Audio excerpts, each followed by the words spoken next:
de Samuel Hernández, como siempre, tratando temas de actualidad, porque esto ha ocurrido hace muy poquito. La verdad es que ciertamente había imágenes que llamaban la atención en el ámbito del misterio. Vamos a hablar de la coronación de rey Carlos en Inglaterra, que se hace muy poquito. Carlos, ya te gustaría Carlos de Inglaterra. Samuel, buenas tardes.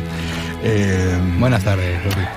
Un tema que da para mucho, ¿no? Porque con tantísima tradición como tiene la monarquía inglesa y con tanta particularidad y peculiaridad, pues lógicamente temas relacionados con lo oculto o con el misterio, pues en toda la historia ha habido, ¿no? Sí, porque dentro del mundo monárquico o aristocrático, sobre todo cuando tiene que ver con la corona británica, hay muchas teorías, mucha simbología, y lo que vimos el pasado 6 de mayo en esa coronación de Carlos III es una ritualística desde el minuto 1. Sí, todo es simbología, ¿verdad? Todo. Todos los elementos que se ha podido ver, los que hayan visto la ceremonia.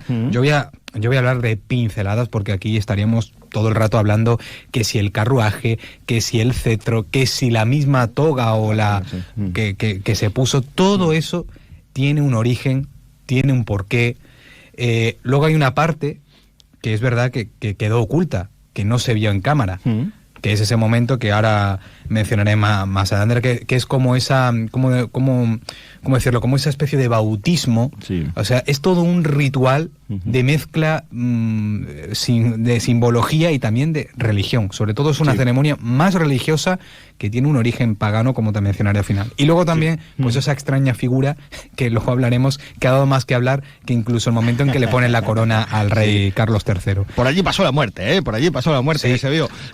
Dicho esto, por cierto, solo una pequeña... Es que, además, precisamente, la corona británica tiene una particularidad, ¿no?, que la distingue de todas, que es que es la jefa de la Iglesia. Entonces, esto otorga también otro aspecto que lo diferencia de cualquier coronación, porque él se corona como rey de Inglaterra, pero también como jefe de la Iglesia, ¿no? Sí, exacto, un jefe de Estado, prácticamente. Efectivamente. Y el mundo anglosajón sabe vender muy bien sus cosas. Sí. Ellos han sabido vender muy bien su historia y la de los otros. Sí.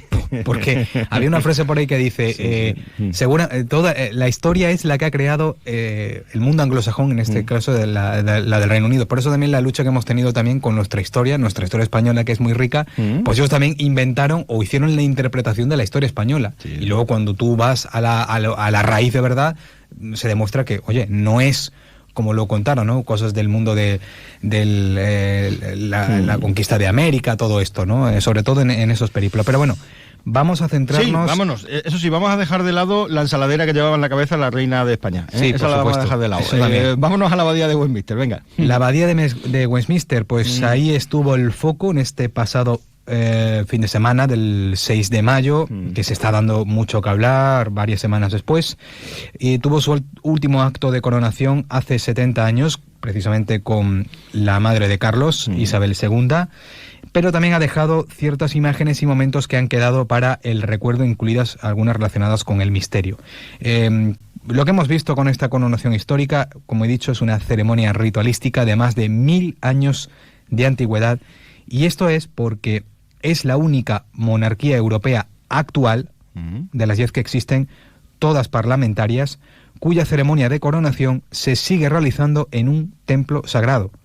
¿O es porque hacía 70 años que no se realizaba y se ha querido mostrar en este nuevo siglo cómo es el acto de principio a fin? Yo creo que también un poco de esto, porque ya sabemos que las monarquías parece que van quedando un poco en ese atraso, anacronismo, ¿no? Casi, ¿no? Y también por, las etiquetas que tiene. Es un mundo muy etiquetado, ¿no? Sí. Si entramos ya en, el aspecto sangriento de algunas monarquías, de cómo se han llegado a convertir. Sí. Pero bueno, ahí el caso está en que Carlos III, a sus 73 años, se convirtió oficialmente en el nuevo rey y jefe de Estado de los países que pertenecen a la Commonwealth. Sí, que son 51. Sí, unos pocos. Sí. Son 51, pensé que eran menos, pero son 51. Bueno, vamos con toquecitos, ¿no? Vamos con algunos aspectos relacionados con esta coronación. Bueno, pues para empezar, el trono de madera en el que se sienta el monarca se llama silla de la coronación.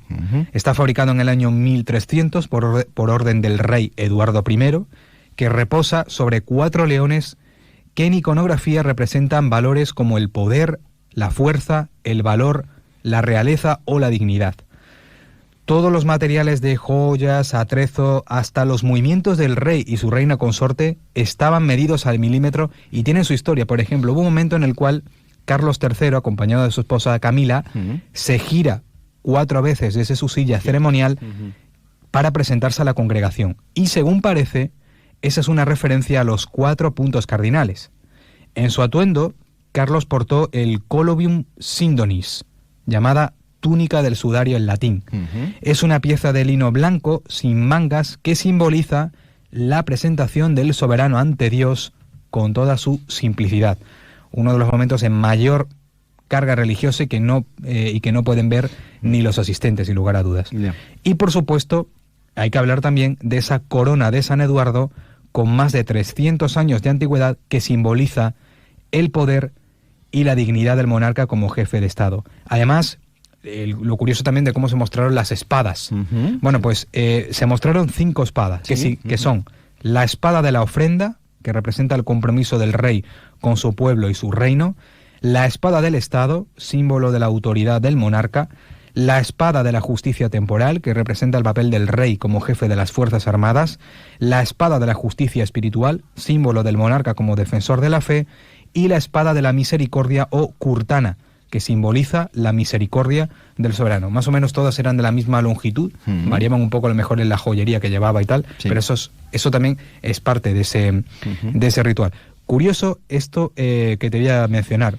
No salió el famoso diamante Koh-i-Noor. Yo no recuerdo si aquí contigo hablamos alguna vez de joyas o diamantes que están un poco malditos. No me acuerdo yo de esas. Bueno, yo haré referencia, bueno, si lo quieren buscar en El secreto de la caverna, hubo un especial que dediqué a joyas malditas. El famoso diamante Koh-i-Noor, esto requeriría de más tiempo para tratarlo, se llama la montaña de luz. Bueno, no ha estado presente en esta coronación. Se ha decidido excluirla de la ceremonia ya que es un símbolo del pasado imperialista del Reino Unido. Qué curioso esto. Claro. ¿Por qué esta joya no y las demás sí que también representan ese pasado? Por lo que tú decías anteriormente, todo está lleno de simbolismo. Todo, claro. Todo. ¿No será porque este diamante tiene una historia de maldición muy curiosa contada ya en varios libros, contada en numerosas monografías sobre joyas malditas? Hay una historia muy curiosa detrás. Si tienen interés, ya saben, www.elsecretodelacaverna.com, y ahí pueden localizar diferentes programas que ha venido haciendo durante años Samuel, y tienen uno dedicado a las joyas más malditas del mundo, y ahí van a escuchar un poco, van a conocer el por qué esta Koh-i-Noor, la montaña de luz, es conocida como una de las joyas malditas. Más cosas de la ceremonia. Bueno, aunque la ceremonia tuviera tintes sagrados y religiosos, en verdad la Iglesia de Inglaterra no tiene ni voz de voto en el acto. La abadía de Westminster, donde se han coronado todos los reyes de la historia del Reino Unido, está bajo la jurisdicción de la monarquía británica, por el cual no manda ningún obispo ni arzobispo. Es el Lord Grand Chamberlain, que en este caso es un tal David George Philip Cholmondeley, séptimo marqués de Cholmondeley, y que lleva en este cargo desde 1990. Es un cargo hereditario. Sí. Entre otras muchas importantes labores del Lord Chamberlain está la de vestir al monarca al día de la coronación o servirle agua antes y después del banquete. Es una especie como de sirviente, pero a la misma vez es un sirviente con poder. Es el que más manda ahí en esa abadía. Yo lo decía anteriormente, es decir, la Iglesia anglosajona pertenece o depende de la corona, ¿no? Es decir, el rey es el jefe de la Iglesia allí. Esto ocurre por, recordar, haciendo un poquito de memoria y muy rápidamente, porque tampoco me acuerdo si fue Eduardo I o Eduardo II, me lío un poco con todos ellos. Hubo la actual dinastía que está gobernando ahora mismo, está reinando en Gran Bretaña, es la que le disputó en una guerra la corona a otra de las dinastías. La otra dinastía era la que, digamos, defendía el papado, a la Iglesia Católica, y la que ganó era la que defendía el separarse de la Iglesia, ¿no?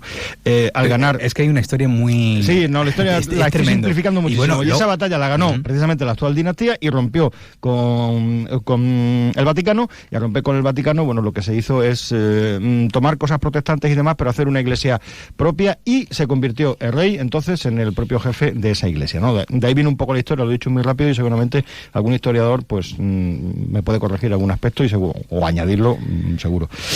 Dicho esto, seguimos un poco con algunas de las elementos que vimos. Bueno, otro de los elementos está el orbe del soberano, que es una de las piezas más valiosas de la colección. Está incrustado con 375 perlas, 365 diamantes, 18 rubíes, 9 esmeraldas, 9 zafiros, una amatista y una piedra de vidrio. Que no me digan a mí que de todas las joyas que había aquí, no hay alguna que represente ese pasado imperialista del Reino Unido. Igual que la otra, sí. Yo piensa María acertarás, y yo creo que lo del diamante me ha parecido, yo creo que un poco más de superstición. Teniendo en cuenta... Por el más frío, ¿no? Teniendo en cuenta que ahora, cuando hablemos de la extraña figura, se habla mucho de la salud, de que Carlos III no va a aguantar tanto como su madre, que tal. Ahí hay muchas pesquisas detrás. Que tenga que aguantar lo que tenga que aguantar, ¿no? Pero es verdad que hay también un proceso detrás de todo esto, también un poco de sugestión, Así que, ¿quieres que hablemos ahora de la piedra del destino? Que fue... Venga, que esto es otro de los aspectos que la verdad es que llaman la atención, sí. Bueno, esa piedra del destino, no sé si los que vieron la coronación vieron un pedazo de pedrusco que estaba en una especie como de altar también. Bueno, pues eso es conocido como la piedra de Scone, por conservarse en la abadía de este pueblo escocés, o conocida como piedra de la coronación. Se trata de una pieza de arenisca cuyo verdadero origen realmente se desconoce, aunque se cree que fue usada por primera vez en la toma posesión de los reyes escoceses en plena Edad Media, comienzos del siglo IX. Eduardo I de Inglaterra, según parece, la robó en el siglo XIII y la trasladó hasta la abadía de Westminster para usarla desde entonces en la coronación de los reyes ingleses. Y esto es muy curioso, porque hay un hecho muy interesante ocurrido el día de Navidad de 1950, en el que esta gran piedra fue robada por nacionalistas escoceses y se recupera unos meses después en el altar mayor de la abadía de Arbroath, también en la misma Escocia. En 1996, como gesto de buena voluntad, y yo te diré también un poco para enterrar el hacha, porque las relaciones entre Escocia e Inglaterra no han sido muy buenas, hay que recordar... Son particulares, sí, a veces... Bueno, la película Braveheart, hay que recordarlo, ¿no? Sí, no, si no, vamos a la historia, evidentemente. Hombre, claro. Sí, ¿no? A los clanes, ¿verdad? Eran clanes. Sí, exacto. Pues, sí. El gobierno de Tony Blair en el año 96 decidió devolver la piedra a Escocia con la condición de que volviera a Londres para su uso en las coronaciones. Y así ha seguido esta tradición hasta la coronación de Carlos III, que una vez que ha sido utilizada, pues de nuevo ha sido trasladada a esa abadía de Scone. Había representación escocesa y había incluso representación irlandesa. Era sido la primera coronación donde el Sinn Féin, que es el partido político del IRA, de lo que antes era el IRA, también estuvo presente. Fue curioso, pero ha sido la primera vez en la historia. Sí, no sabemos a qué acuerdo habrán llegado así en la sombra. ¿Habrán llegado a algún tipo de acuerdo? Alguna cuestión habrá en el ámbito político, porque que el Sinn Féin esté presente en la coronación del rey, la verdad es que ciertamente tiene pues, un significado un poquito especial, ¿no? Por aquello, les recordamos simplemente para hacer un poco historia de Gran Bretaña, que es historia contemporánea, que es el hecho de las reclamaciones independentistas de Irlanda, ¿no? Que llevan tiempo y que, bueno, pues ahí siguen, ¿no? Aunque en el ámbito político, que es donde tiene que plantearse este tipo de cuestiones. Bien, dicho lo cual, que tampoco queremos entrar en política porque no toca. Pero son detalles muy curiosos los que estás comentando, porque sí daría para mucho más. Bueno, al final todas estas pinceladas que estamos haciendo, porque ya la ceremonia ya ha pasado un poco la actualidad y tal, es un poco para mostrar, ¿no?, que todo esto no deja de ser fruto de una evolución que comenzó en el paganismo y luego pasó al cristianismo, convirtiendo a los reyes ingleses como elegidos de Dios para justificar su poder sobre el reino. Todo este proceso de sacralización tiene también elementos sacados de reyes judíos y emperadores romanos, pero que no ha perdido ni un ápice de su espiritualidad y magnificencia. Esto también es muy interesante lo que acabo de decir. Hay muchas menciones también al origen judío de muchas monarquías, y en este caso de la británica. Sí. Hay por ahí un libro que, si te lo identifico en un momento es curiosísimo. Yo tengo muchas ganas de leerlo, por eso lo digo, que como todavía estamos a tiempo, ¿no? Con las ferias del libro y tal, están a tiempo de encontrar algunas joyas. Yo no sé si este libro es muy actual o no, pero es realmente interesante porque sí que se cuenta ese origen judío de las monarquías. Se llama El origen judío de las monarquías europeas, de Joaquín Jacques Alois, y un poco como ese árbol genealógico, ¿no? Eso sí que es muy interesante, y en esos tratados se cuenta un poco toda esta especie de rituales, de sacralizaciones que tienen este tipo de ceremonias. Y ahora ya, si quieres, para terminar, pues vamos a hablar de la parca. Pero antes es que tenemos aquí una canción mítica, ¿no? Que yo voy a poner al pelo, ¿no? Que son una canción de los Sex Pistols que se llama God Save the Queen, que bueno, pues a cualquiera que esté relacionado con el ámbito del rock, evidentemente, pues sabe a qué canción nos referimos. ¿Te parece que pongamos alguna piececilla, sobre todo que se escuche alguna de las frases? Por supuesto, porque es una canción que no pasa de moda. No.